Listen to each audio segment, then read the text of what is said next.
My name is Marcus Sherwood, and I am the principal of POWIIS Tanjung here in Penang, Malaysia.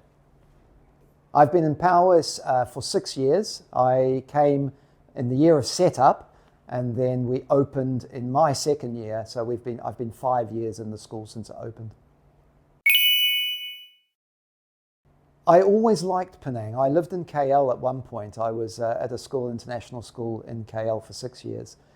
We'd visited Penang many times, and I was looking for an opportunity to have my own direction within a school. I'd worked in very big international schools, and the opportunity came to both work in Penang and also be in charge of my own school, and that was very appealing.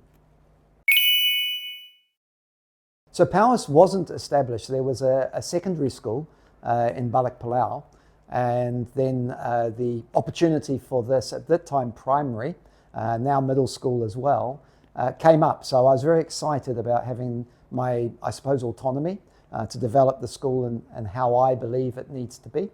And what I've been able to do is put in things like the Mandarin program and do it in the way that I feel needed to be taught if children were to master Mandarin without a Chinese background. I wanted to get the sports and the opportunities and the outdoor education in place. I'm very passionate about the type of staff and the type of people. I always look for people first before I look for their qualifications and other parts. I want good people working with your children. And then areas like the performing arts, the creative arts, drama, public speaking, and all those opportunities for children as well. So I was really excited about being able to put those things I truly believe in for the children joining our school. It's quite simple, really. We are in a really wonderful place in Penang, but it can be small and feel a little detached from the world. And I want to give every child that comes to our school exactly the same opportunities that they would get if they were at the best international schools in Tokyo, in Seoul, in Shanghai, in Singapore, in KL, for a more affordable price. So the types of programs you see in those top international schools, that's what I'm trying to do. What is a good student? Is the first thing I'm looking for. So language doesn't make a good student. All students have the ability to learn a new language along the way. So what I'm looking for is interest, passion, a fire or a spark in their eyes, a sense of humor, an enthusiasm, a willingness to get involved. That's what I want in the school. We can offer, but if students don't take it up, then it's not a match for the two. So I'm looking for students with, some fire. Do you know my favorite part? Good morning. Absolutely. Saying good morning to the students coming in, because as a principal, I do get to work with the children. Just today I was teaching an English lesson, but every day I get to see the children coming in through the front door. Do you remember everyone's name? I've now got nearly 500 students. I would say I would know 2/3 of them by name, and others. And parents, not all the names, no, but obviously very welcoming. And I hope that my approach and things means that people are always welcome to come in. I like nothing more than when the children come to visit the office to either look at my Pokemon collection or just come and say hello. So Have you a Pokemon collection? I have. Okay. There are so many when I was thinking about that, but I would have to say International Day. There, every group gets together. There's a great sense of pride and respect for each other's cultures, views, and I think that the interaction on that day is particularly strong with all our community. So other events, they probably attract different parts of the community. At International Day, we all get in there. It's a real sort of party as well as a learning occasion as well. So I love that. We have a Christmas fair, which we call POWIISmas, and that one is, it's got many stall holders, all little knickknacks that you might want for Christmas. We do some charity work as well there, where we invite some people from the community to come in and just enjoy the experience. There are workshops, children playing everywhere, Grinches and Santas. It's just a great hugely enjoyable event for all the wider community as well. I think that authentic conversation. I think people understanding what the difficulties might be as a family when you come in. For instance, you think the child might take a little time to adjust, but often it's mums or dads or families. The adults often take time to adjust as well. And I think where families have talked about the reality of that journey, there is a culture shock. It doesn't matter where you come from, things are done differently. That takes usually around about 6 months. So I think talking to each other through the process, then becoming part of the community. And the really important thing is to find those things that you feel passionate about, that your child feels passionate about, join in with those. Don't force it, and you begin to make your friends and community and link through those things that you enjoy. You enjoyed them in your home country, you will enjoy them in the new country, and you'll make a chance to, or there is a chance then to join with like-minded people very easily. I don't mind about the language level. There is an EAL support program where children are assessed, and where we feel they wouldn't access the curriculum, we will then say we suggest that they have these additional lessons in English. They come out of various subjects. So the older students, they actually tend to come out of the heavy English subjects like history, English, geography, until they have sort of a mastery of the vocabulary around those areas. The younger children, they tend to just come out of the extra language lesson. So they will start there, they will have English support during Mandarin, for instance. So all levels are welcome. It is more challenging, and again, as I mentioned previously about that open and honest conversation, if you are bringing a 13-year-old in and you're looking to have an exam pathway at IGCSE and they don't speak any English, it will be a very, very challenging development. The mastery of English takes around about 7 years. So, with that understanding, yes, you will get some very quick progress, but families need to understand the whole picture when they come in. There are things that you already do and you've done and enjoyed in your home country.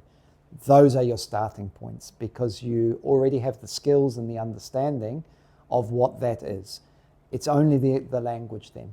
So it's wonderful to try new things, but I always think start with something where you feel secure and knowledgeable, and then you spread out once you get some more confidence. So for 6 months, yes, it will be very, very difficult, both for the adults in the family and the children if they don't speak English. So a number of families are not confident in their whole English speaking, not just the children. So my advice is to find your after-school activity, find your interest in the wider community, not just school that you like doing, and you begin to make those bridges, build those bridges in areas where you feel comfortable. Maybe you're an artist, maybe you're a musician, maybe you're a football player, a swimmer, whatever it might be. Start with those things where you are comfortable with the activity, and then begin to build your English through those enjoyable activities where you feel less stressed. Many people won't know of FOBISIA. FOBISIA is a federation of British international schools. It's been established for about 30 years. I was very fortunate that when I first came out to Asia, which was in 2007, I was one of the starting members when FOBISIA was actually very small. It's now 100 schools across Asia in 20 countries. So you can imagine it gives the children and the staff amazing experiences. And it is not just, it's well known for its sports. So there are many different sporting activities, from a full games, which is sort of like an Olympic Games style between schools from different countries, right down to individual events like the golf tournament.